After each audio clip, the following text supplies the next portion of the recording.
Évangile de Matthieu, chapitre 15, versets 7 à 9. Hypocrite, Ésaïe a bien prophétisé sur vous quand il a dit « Ce peuple m'honore des lèvres, mais son cœur est éloigné de moi. C'est en vain qu'il m'honore en enseignant des préceptes qui sont des commandements d'hommes. » Alors aujourd'hui, je vais aborder ce thème de l'hypocrisie religieuse, mais en prenant un tout autre chemin qu'à l'accoutumée. Et je suis tombé cette semaine sur une mise en œuvre très démonstrative et très bien illustrée sur ce caractère de l'hypocrisie, de cette marque des faux prophètes. Et entre parenthèses, il ne faut pas les oublier de ceux qui les suivent. Et ils sont nombreux ceux qui les suivent, parce qu'ils ont le même Dieu, celui qui sert leurs propres intérêts. Alors d'abord, Jésus, en employant le pluriel d'hypocrite, il ne s'adresse pas à un hypocrite en particulier, mais aux hypocrites en général. Jésus n'est pas dans une relation où il accuse frontalement une personne d'hypocrisie, il n'est pas dans l'accusation parce qu'il souhaite une prise de conscience de celui qui s'égare afin qu'il se libère du mal, lui aussi. Que l'hypocrite s'en libère de la même façon que celui qui est manipulé par l'hypocrite. La vérité vous rendra libre. La vérité, c'est le projet de Dieu. Et que cette vérité vous rende libre, c'est Dieu qui veut libérer un peuple persécuteur comme un peuple persécuté. Or, le fait d'accuser provoque l'inverse. Ça provoque une réticence, une adversité qui aboutit à rejeter la possibilité de se remettre en cause. Mais Jésus, en employant le pluriel, il qualifie le projet de tout un peuple qui a brisé son alliance avec lui. Par 16 fois, le mot hypocrite apparaît conjugué au pluriel dans les évangiles, et 16 fois, il est prononcé par Jésus. Le nombre 16, j'en avais déjà parlé, ce nombre insiste sur un clan, une tribu, une famille ou un peuple regroupé, un peuple qui est regroupé avec ce projet qui lui colle à la peau. Alors, venons vers ce chemin que Dieu m'a fait prendre. Et quoi de mieux qu'un comédien pour incarner un hypocrite, qui est un comédien d'ailleurs, et qui joue à une comédie, qui joue à un jeu de dupes. En France, sous le règne du roi Louis XIV, nous avons eu une personne, l'illustre Molière, pour ne pas le nommer, car c'est, entre parenthèses, le plus célèbre des comédiens et des dramaturges de la langue française, Molière qui a tourné en dérision un peuple de religieux hypocrites. À travers le personnage de Tartuffe, Molière dénonça la comédie, l'imposture, la fausse piété de ceux qui se présentent comme des modèles de piété et qui, en se faisant les directeurs de conscience, s'introduisent dans les familles et abusent d'elles en formant des projets iniques ou en agissant en secret et bien sûr en tendant des pièges dans le but de s'accaparer argent, biens, personnes et héritage. Donc, le Tartuffe ou l'imposteur, c'est exactement ce personnage de la pièce que décrit Paul, là c'est l'apôtre Paul, dans sa deuxième lettre à Timothée. Des hommes, entre parenthèses pour la plupart, mais il y a aussi, il faut rajouter des femmes. Donc des hommes égoïstes, amis de l'argent, fanfarons, hautains, blasphémateurs, rebelles à leurs parents, ingrats, irreligieux, insensibles, déloyaux, calomniateurs, intempérants, cruels, ennemis des gens de bien, traîtres, emportés, enflés d'orgueil, aimant le plaisir plus que Dieu, ayant l'apparence de la piété, mais reniant ce qui en fait la force, là on voit bien l'hypocrisie, éloigne-toi de ces hommes-là, il en est parmi eux qui s'introduisent dans les maisons et qui captivent des femmes d'un esprit faible et borné, chargé de péché, agité par des passions de toute espèce. Alors Molière, il a présenté pour la première fois sa pièce sous le titre « Le Tartuffe ou l'hypocrite ». Et il l'a présenté au château de Versailles, devant le roi Louis XIV et une partie de la cour. C'était le 12 mai 1664. Et là aussi, le nombre 12 révèle le mal, et il révèle sa stratégie diabolique. Le nombre 12 ôte le voile, il fait tomber les masques, il apporte avec lui les preuves. Eh bien, dans la comédie de Molière, Tartuffe est démasqué, et les preuves de son plan diabolique sont étalées aux yeux de tous. la vérité met à nu tout le monde, ceux qui le suivaient aveuglément, comme aussi ceux qui voyaient déjà le sombre personnage.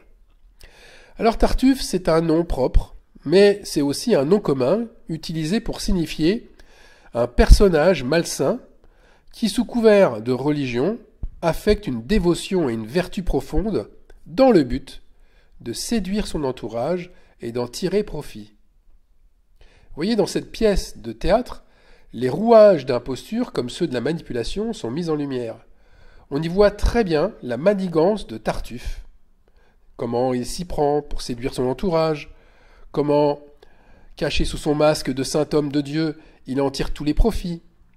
Alors, comme au temps de Jésus, les faux dévots se révoltent contre la vérité.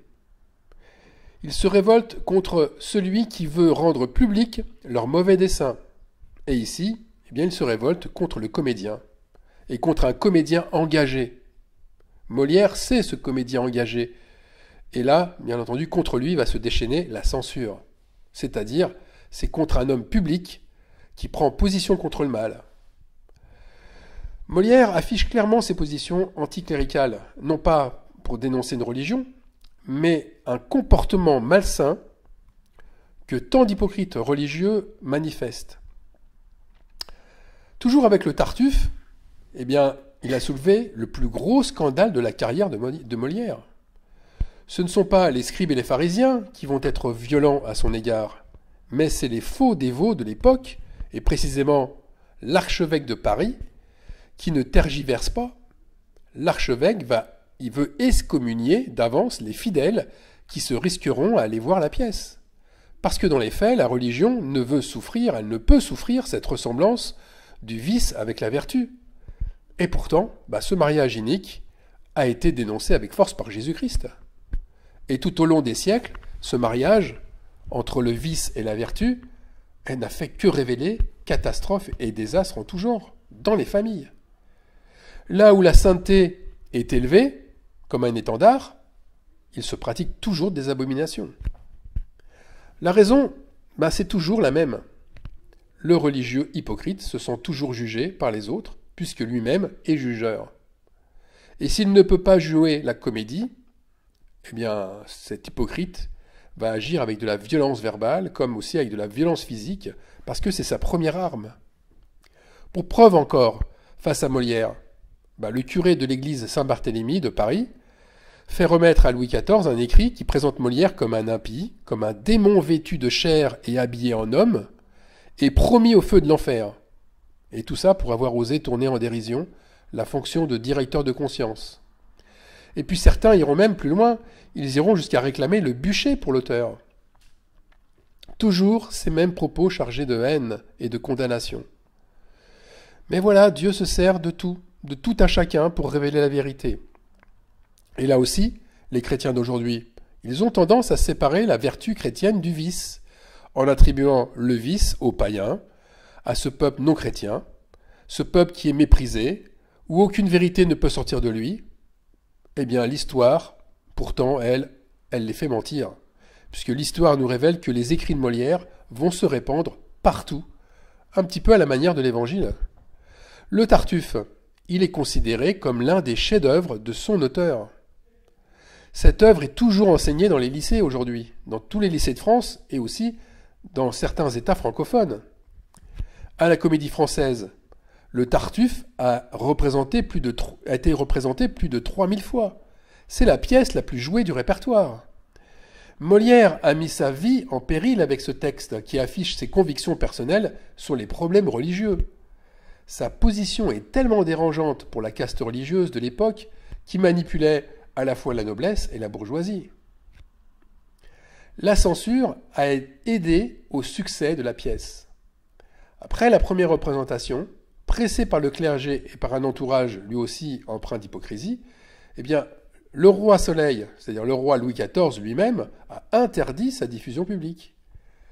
Mais de plus en plus de monde attendait impatiemment de voir comment Molière dénonce la fausse dévotion, comment il dénonce le jeu d'hypocrisie, l'imposture religieuse. Alors certes, le plus grand dramaturge français n'a pas cité les versets de l'Évangile. Molière n'a jamais dit « Malheur à vous, religieux, hypocrites, parce que vous dévorez les maisons des veuves et que vous faites pour l'apparence de longues prières, à cause de cela, vous serez jugés plus sévèrement. » Mais Molière, en fin de compte, a mis en scène ce verset avec le récit de Tartuffe, c'est-à-dire un récit d'une famille de la haute bourgeoisie, victime d'un homme qui se présente lui-même comme un grand serviteur de Dieu, très pieux, et qui dresse le père contre ses enfants, et qui tente de séduire sa femme, et qui use et abuse de manigance pour toucher la fortune de la famille. C'est un remake de tellement de familles chrétiennes. On a un faux prophète, où on a un croyant habile, à l'esprit fourbe, qui prend le pouvoir sur une famille et qui la divise. Alors cependant, le Tartuffe de Molière ne doit pas nous faire haïr la foi, surtout pas. Mais au contraire, nous devons avoir en horreur ce faux évangile qui consiste à nous faire tomber dans le piège du comportement manipulateur et fourbe. Nous devons aimer la vérité incarnée par le seul vrai Dieu, qui fait de nous des êtres sans masque ni détour.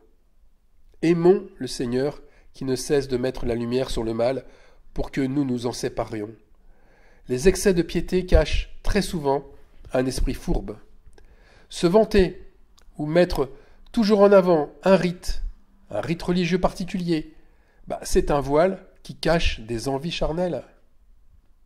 Celui qui se targue de prier souvent, celui qui parle sans cesse de moralité, ou qui sait toujours quoi dire à un païen, ou qui ne perd jamais un dimanche pour aller à l'église, celui-là ne joue-t-il pas de la musique avec des fausses notes?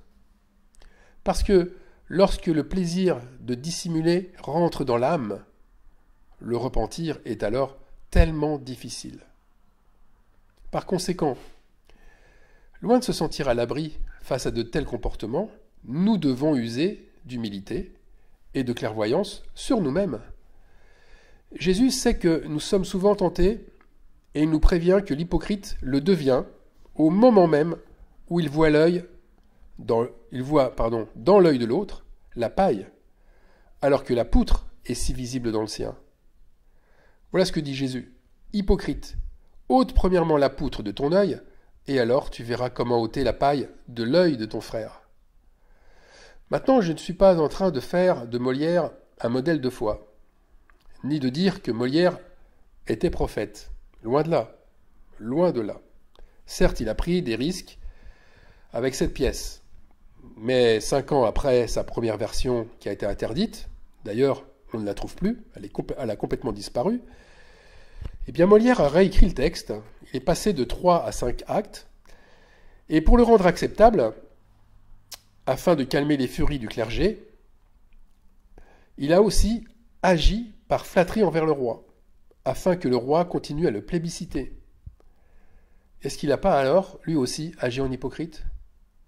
Je trouve la fin de la pièce, je trouve le dernier acte, la dernière scène très significative d'une dédicace faite à la monarchie.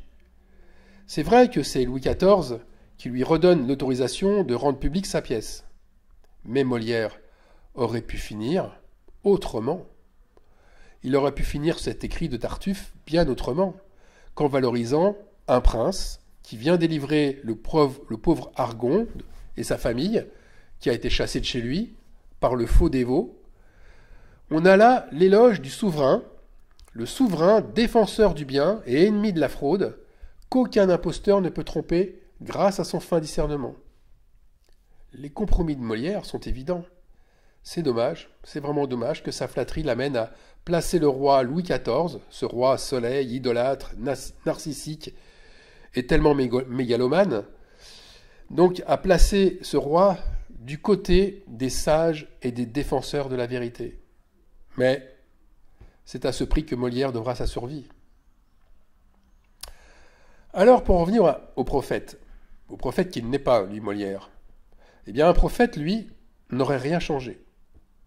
Rien déplacé, ni même une virgule au texte initial. Un prophète n'a que faire de plaire au roi et aux hommes. Il n'est pas en représentation. Il a choisi Dieu à sa réussite sociale. Et son sacrifice le démontre. Quoi qu'il en soit, ce qu'a fait Molière, c'est une bonne chose. Et la preuve, c'est que Tartuffe est encore joué dans de nombreux théâtres, dans le monde entier, et il continue à remplir les salles. L'avarice, la convoitise, la vanité, ce sont les démons de Tartuffe. Ce sont les démons du Tartuffe. Et ils sont là, la source de tous les maux. Ça veut dire que notre combat est bien là.